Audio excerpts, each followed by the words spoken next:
time now. I love this part of the show. Joseph's Judgments with Joseph Kotrie-Monson, who I understand, Joseph, today you are in Germany of all places. What are you doing there? That's right. I'm a guest here of the Red Bull company, who are running a Formula One demonstration show. I think I've let slip in an unguarded moment in one of our previous meetings, Tricia, that in another life, I'm actually the least talented member of a very talented group of rock musicians who are, let's say, moderately well known in certain parts of Europe. And it's in that capacity I'm here today. So I'm wearing my suit, but it'll be rock and roll and leather trousers very shortly. And my I was going to say, hat. You've probably got your ripped jeans and leather trousers underneath.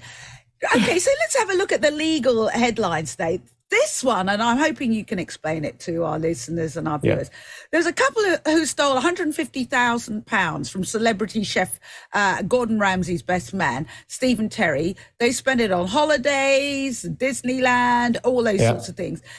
Caught out eventually and only having to repay £1. Now, this business is in dire straits, as you can imagine, 150,000 being whipped out or sneaked away. The woman was working in accounts, so could do that, and have only had to repay £1 with a suspended jail sentence. So I mean, you only have to look at the comments. Oh my God, the law's soft on these people. They've got away with all of this. What's going to deter other people? So let's have a look at this case. Why is it after £150,000 you only have to repay £1 and you get a suspended jail sentence? I mean, isn't that an open opportunity for somebody else to do the same? Well, Tricia, you know me, I'm a lawyer, so you're not going to get a short answer. First of all, the framing of this article is interesting because it's a bit tenuous, the connection with Gordon Ramsay. It's kind of a little bit others, brothers, business partners, fiancés. Yeah. They'll always do that. I do have to say this, and this is a message to business owners, no matter how much you think you trust the people around you. There's out in Germany where I am at the moment, there's a phrase that the people use, and that's trust, but check. And what a wise set of words that is.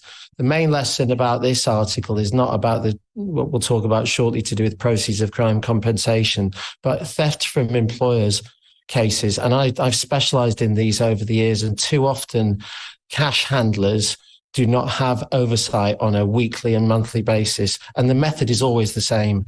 Payments to a personal bank account, but invoices raised for fake suppliers, sometimes called a mandate fraud. And the employer, through trust, in this case, is screaming in the article saying, I thought that you could trust somebody. I thought that that references were enough. Newsflash, references not enough. Regular checking. People might have personal problems, a gambling addiction, a drug addiction, God forbid. Or in this case, apparently, want to live the consumerist dream with Disneyland and God knows what else. Crucially, dissipating those funds rather than investing them makes it harder under what you're interested in, the Proceeds of Crime Act, to actually then obtain the money or get for the person to have financial redress. You can only claim back the recoverable amount, which is a terminology from this confiscation law. The amount that's of most interest to us as readers of this article, however, is the benefit figure, also a legal term, of around £150,000 in this case. That said, although that means that you get these nominal awards for £1, that benefit figure hangs over you in perpetuity. That legislation. So can they come back? I mean, in this case, it said that the woman had alcohol and mental health problems.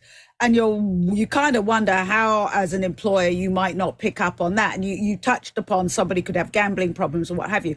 But you're saying if with this 150K or what have you, so they pay their £1. When you say it hangs over you, is that if you ever accumulate anything? I mean, if this person hadn't gone to Disneyland and bought a house, somewhere down the line, if they buy a car or a house or what have you, can the court come back and say, right, we'll have that?